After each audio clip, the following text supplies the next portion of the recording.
Olá, seja muito bem-vindo, seja muito bem-vinda. Meu nome é Fernanda Lima, eu sou professora de Conhecimentos Pedagógicos. Eu estou aqui para a gente dar continuidade à nossa aula de Constituição Federal.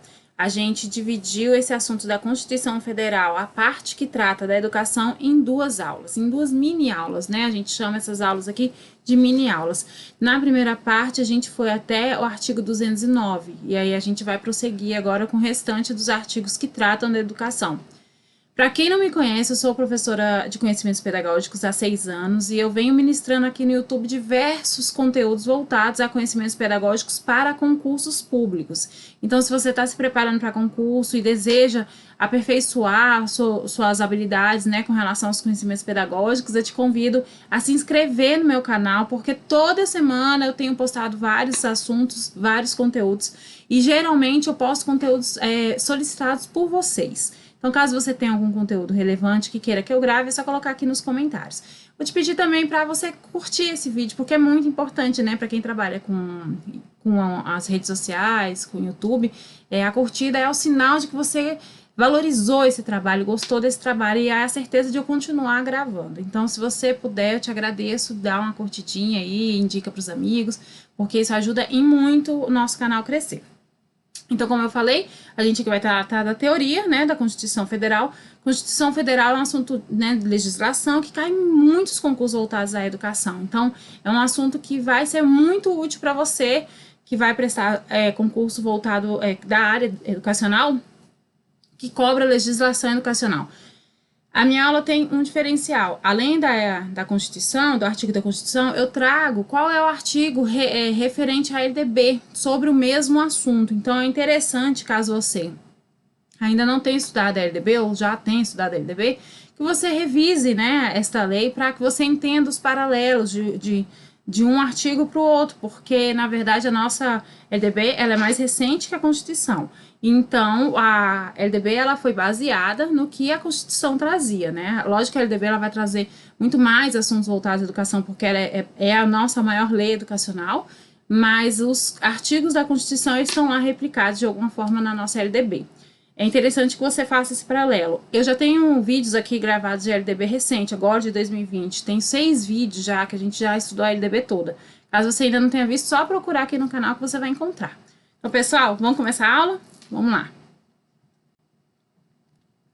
Como eu falei, a gente está na segunda parte da aula de Constituição. Caso você não tenha assistido a primeira, eu sugiro que você pause esse vídeo, vá estudar a primeira para depois você voltar para a segunda, tá? Porque é uma continuidade, né? É sequencial, então é interessante que você assista a parte 1 da aula e depois volte para esse vídeo, tá? Caso você tenha caído aqui de paraquedas, direto pelo vídeo 2, às vezes por algum outro link, então é interessante que você faça a primeira parte da aula. Então vamos lá, agora a gente vai começar.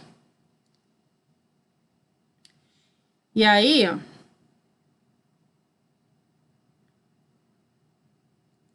a gente sempre traz a simbologia da lei, porque é importante que o aluno entenda né, algumas provas de concurso, essas simbologias, inclusive, elas são cobradas. Então, a gente vai ver como os incisos são representados dentro da lei, os parágrafos também, as alíneas vêm com letras, o parágrafo ele tem um símbolo diferente, né, e os artigos, eles vêm em algarismos romanos. E aí a gente, como eu falei, a primeira aula a gente vai até o artigo 209, e aí agora a gente vai para o artigo 210, né? No artigo 210 da Constituição, a gente vai ter o seguinte: serão fixados conteúdos mínimos para ensino fundamental, de maneira a assegurar a formação básica comum e respeito aos valores culturais e artísticos nacionais e regionais. O ensino religioso de matrícula facultativa constituirá disciplina dos horários normais das escolas públicas de ensino fundamental. Sobre o ensino religioso, é importante a gente frisar que ele traz como matrícula facultativa, ou seja, eu me matriculo o meu filho se eu quiser, mas a oferta do ensino religioso nas escolas é obrigatória, tá? Isso tanto aqui quanto lá na LDB.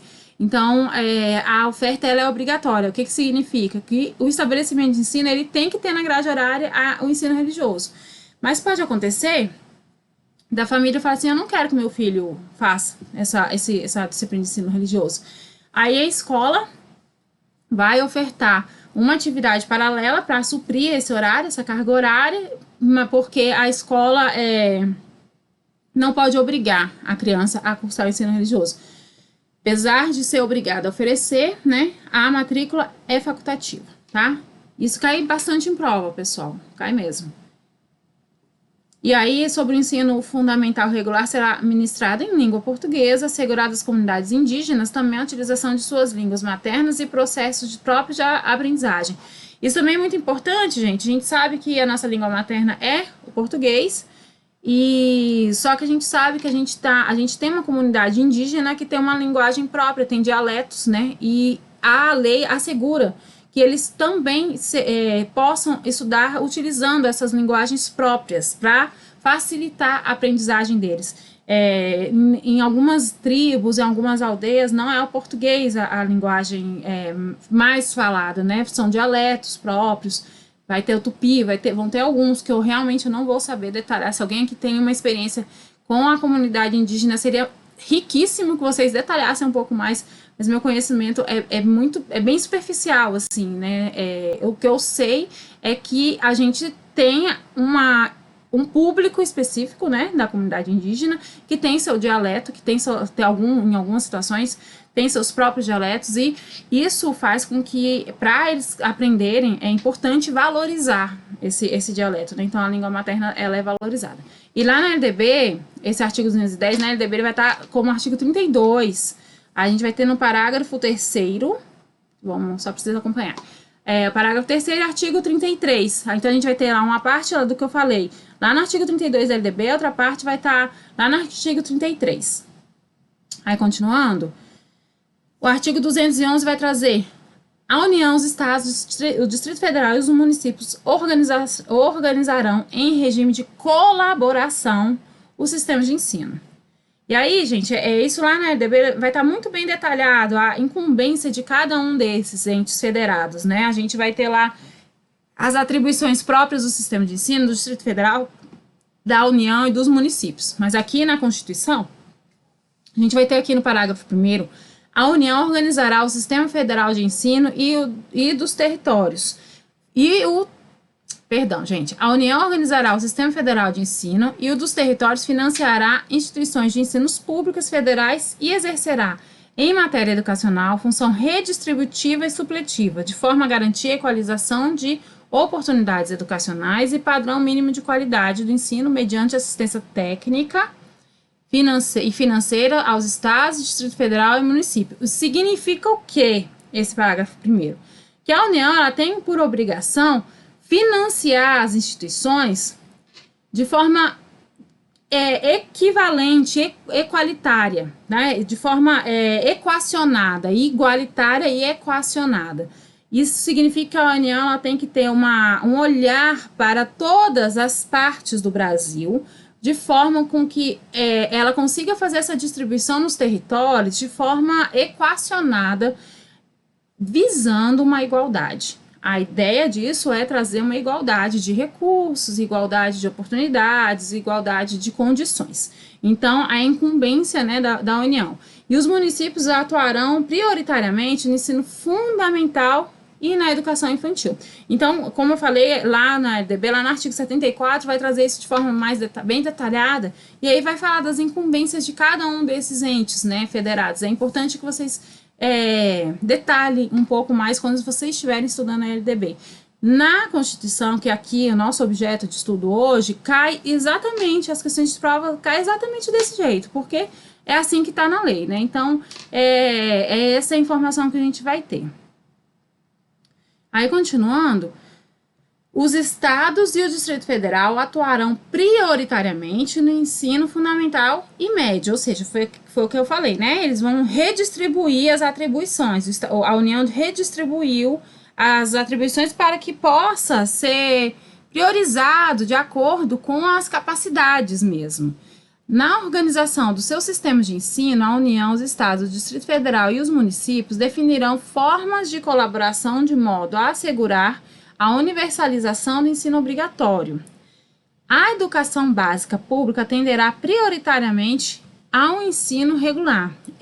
Esse parágrafo 5º, ele cai bastante.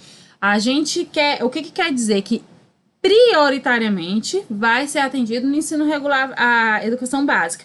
Significa que é exclusivamente? Não, é prioritariamente. Então, vocês têm que se atentar a essas palavras na hora da prova. Aí a gente vai trazer aqui o artigo 212. A União aplicará anualmente nunca menos de 18. Então, vamos lá. Esse artigo 212, ele cai muito em provas. Muito, muito, muito. Então, vamos tentar entender. Nunca menos de 18, e os estados e o Distrito Federal e os municípios, 25% no mínimo da receita resultante de impostos, compreendida a proveniente de transferências, na manutenção e desenvolvimento do ensino. Então, o que a gente tem aqui?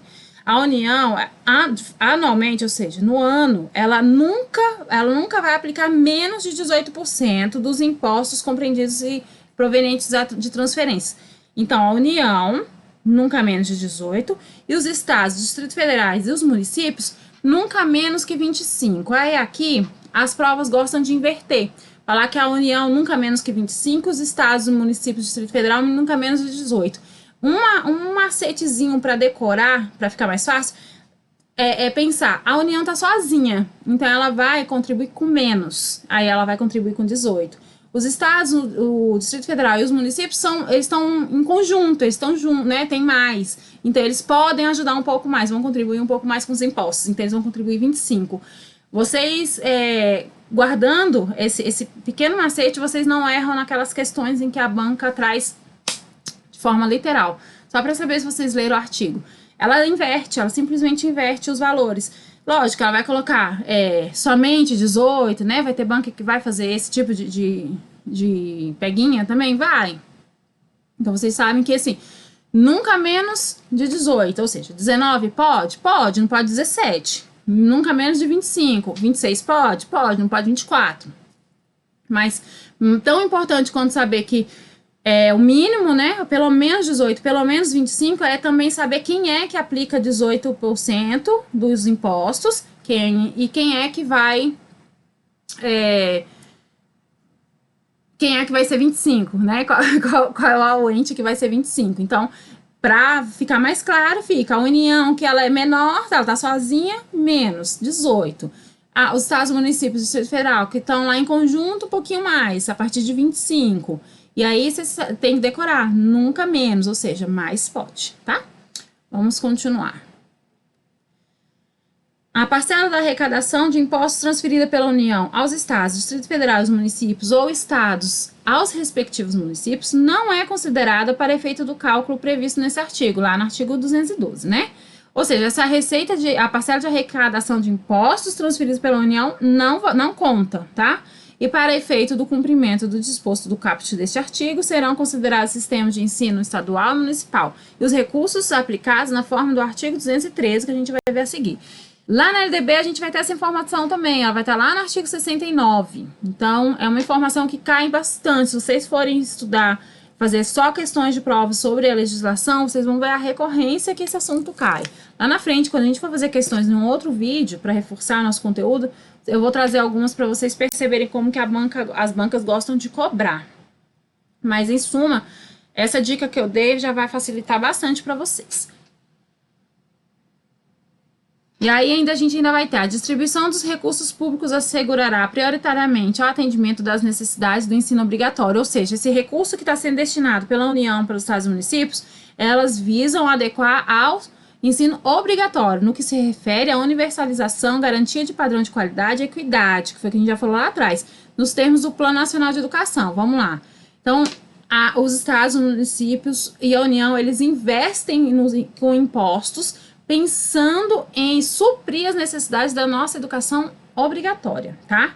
E aí, qual é a ideia da lei? A universalização e garantia dos direitos da equidade, ou seja, para deixar todo mundo com direitos iguais, para todos terem direito à educação, todos terem direitos aos recursos. Infelizmente, né, isso aqui é lei, o que conta pra gente é a lei, a gente sabe que na vida real a gente ainda está muito longe, né, dessa equidade. A gente ainda tem um caminho enorme a percorrer. A gente está vivendo uma pandemia, trazendo um paralelo da vida real, até mesmo para ajudar em provas discursivas. A gente está vivendo uma pandemia e o que mais a gente tem visto é uma diferença na estrutura de oferta da educação à distância nos estados, nas cidades, nos municípios, aqui no Distrito Federal. Eu moro no Distrito Federal, sou de Brasília, e a gente tem duas realidades, da escola pública e da escola privada. E Brasília é um dos lugares em que a escola pública não é das piores ainda, mas ainda está muito longe do ideal. A gente tem um epicentro, assim, que funcionam algumas escolas públicas muito referência, muito boas, mas a gente tem toda a periferia em que temos escolas sucateadas, né, com falta de recurso, com a comunidade extremamente carente, e aí a gente vê que essa equidade, ela tá bem longe de ser atingida, muito longe. Se vocês quiserem trazer experiências de vocês a respeito de como tem sido as aulas virtuais, o ensino à distância nessa pandemia, coloquem nos comentários para a gente debater. Certamente, em várias provas daqui para frente, isso vão ser objetos de estudos, objetos de questões discursivas também, textos motivadores. Então, é muito importante que a gente tenha esse olhar crítico. A gente tem a lei para estudar e a gente precisa saber dos artigos, dos parágrafos, dos incisos, né? A gente precisa saber a consistência da teoria dessa lei. Mas é muito importante que, além dessa consistência, a gente também tenha consciência de ter um olhar crítico a respeito da lei, porque é importante para alguns tipos de provas, tá? Então, fica essa sugestão. Continuando. As cotas estaduais e municipais de arrecadação da contribuição social do salário de educação serão distribuídas proporcionalmente ao número de alunos matriculados na educação básica nas respectivas redes públicas de ensino. Aqui também é mais um parágrafo que vai falar um pouquinho sobre a distribuição, né, visando essa equidade, visando essa necessidade de trazer um pouco mais de equiparação das condições. Mas, como a gente acabou de falar, é muito mais no campo assim, da teoria, né, do que da prática. E aí, a gente vai ter ainda, no artigo 213, os recursos públicos serão destinados às escolas públicas, podendo ser dirigidos a escolas comunitárias, confessionais ou filantrópicas definidas em lei, desde que a gente vai ter uma prioridade da destinação dos recursos públicos para as escolas públicas. Daí tudo bem, né? Vamos voltar aqui. Até aí tudo bem, fica claro para todo mundo. Só que a gente também tem umas outras escolas que prestam um papel social. E aí, neste caso, existem algumas escolas que também são beneficiadas com parte dos recursos públicos, desde que elas atendam algumas condições que a lei traz. Aí a gente vai dar uma lidinha para a gente saber quais são essas condições. Comprovem finalidade não lucrativa e apliquem seus excedentes financeiros em educação. Assegurem a destinação de seu patrimônio a outra escola comunitária, filantrópica ou confessional, ou do poder público, no caso de encerramento de suas atividades, ou seja, caso a escola encerre suas atividades, ela se compromete a entregar, né, a passar o recurso que ela recebeu para uma outra escola que tenha o perfil filantrópico, confessional, etc. Os recursos de que trata este artigo poderão ser destinados a bolsas de estudos para ensino fundamental e médio, na forma da lei, para os que demonstrem insuficiência de recursos. Quando houver falha de vagas e cursos regulares da rede pública na localidade da residência do educando, ficando o poder público obrigado a investir prioritariamente na expansão da sua rede na localidade. Vamos lá. A gente tem uma situação que pode fazer com que aquela garantia de oferta obrigatória de vaga não seja atendida em algumas localidades. Neste caso, pode-se matricular a pessoa, o estudante, numa escola dessa característica, né? E aí ela entra como bolsista e o Estado dá esse suporte, pensando ainda em ampliar sua rede pública de ensino, porque a gente sabe que a gente tem uma obrigatoriedade de oferta na educação, né? Na educação, dos 4 aos 17 anos, o Estado é obrigado a ofertar vaga, de preferência perto da localidade da criança e do adolescente. Então, isso é É um princípio muito básico que está na legislação e geralmente tem que ser atendido. Quando não é atendido, o poder público vai e reivindica esse direito para fazer valer a lei, né? Agora, pode acontecer de não haver, e aí, nesse caso, essas escolas, elas têm essa incumbência. E aí, lá na LDB vai estar no artigo 77 essa informação, tá bom? E aí a gente vai ter o artigo 214, que é para fechar nossa parte de educação na Constituição, que vai trazer: a lei estabelecerá o Plano Nacional de Educação, de duração decenal, com o objetivo de articular no Sistema Nacional de Educação em regime de colaboração e definir diretrizes, objetivos, metas, estratégias de implementação para assegurar a manutenção e desenvolvimento do ensino. Então, vamos lá. A lei estabelecerá o Plano Nacional de Educação. O nosso plano de educação já é em vigor, ele é decenal e ele vai até o 2024. Então, caso você tenha uma curiosidade, ainda não tenha estudado, dá uma lidinha. A gente tem vídeo aqui também no canal sobre o Plano Nacional de Educação, o famoso PNE, e ele traz essas articulações, né, mesmo, trazendo esses objetivos de erradicar o analfabetismo, universalização do atendimento escolar, melhoria na qualidade do ensino, formação para o trabalho, promoção humanística, científica e tecnológica do país, estabelecimento de método de aplicação de recursos públicos em educação, como proporção do produto interno do PIB, produto interno bruto. Essa informação vai estar lá no artigo 87 da LDB. Então, assim, na época, né, esse artigo 214 aí, ele sempre vai ser renovado, porque o nosso Plano Nacional de Educação, ele é decenal. Então, quando ele vence, já tem que estar na gaveta, já tem que estar, né, pensando num outro plano, com ajustes. Aí, o que acontece com esse Plano Nacional de Educação? Atualmente, ele tem 20 metas. Caso vocês ainda não tenham estudado, procurem outros vídeos para vocês darem ele. Ele tem 20 metas. A ideia das metas é que a gente cumpra essas metas, né? O ideal é que a gente cumpra essas metas. Por exemplo, a erradicação do analfabetismo é uma meta que ela vem sendo replicada há algum tempo. Mas a gente já melhorou os nossos índices de analfabetismo, então a gente está mais próximo de atingir essa meta. Quando a gente atingir essa meta, provavelmente ela sai do Plano Nacional de Educação, porque ela não tem necessidade, porque a gente já cumpriu, então a gente coloca outra meta. Mas é importante que a gente tenha o Plano Nacional de Educação, justamente para que a gente possa planejar, né? Para que a gente tenha essa perspectiva, né, de planejamento e dessas metas e dessas várias vertentes que o plano vai trazer. Pessoal, as questões mais importantes desse assunto, eu abordei, né, em forma de discurso, porque a Constituição ela vai cair com uma recorrência, como eu falei, muito grande. Geralmente, quando cai a Constituição, geralmente cai o ECA, cai a LDB, então é importante sempre que a gente esteja afiado nos três. Eu gosto sempre de explicar. Meus vídeos eu gravo a teoria, somente a teoria, e outro vídeo com um simulado, com algumas questões para a gente discutir, né? A parte, eu gosto de gravar a parte, para facilitar mesmo a sua organização de estudos, ficar mais fácil de você conseguir se ambientar, até mesmo para você ir anotando, caso você tenha feito algum ciclo de estudos, alguma coisa assim. Então, você procure no canal, né, os outros vídeos, provavelmente vai ter vinculado aí o vídeo das resoluções de questões, mas o importante é que você aprendeu aqui, estudou comigo os artigos correspondentes, né, à educação, né, na nossa Constituição, e viu quais são os artigos da LDB correspondentes. Isso é muito importante, é um diferencial para os seus estudos. Se você ainda não curtiu, a última chance, se você não curtiu esse vídeo, curta, por favor, é muito importante para mim. E se você ainda não é inscrito no canal, se inscreva ou inscrita. Se inscreva, por favor, coloque aí a notificação. Toda semana eu tô postando vídeos e aí você é notificado, fica mais fácil de você acompanhar.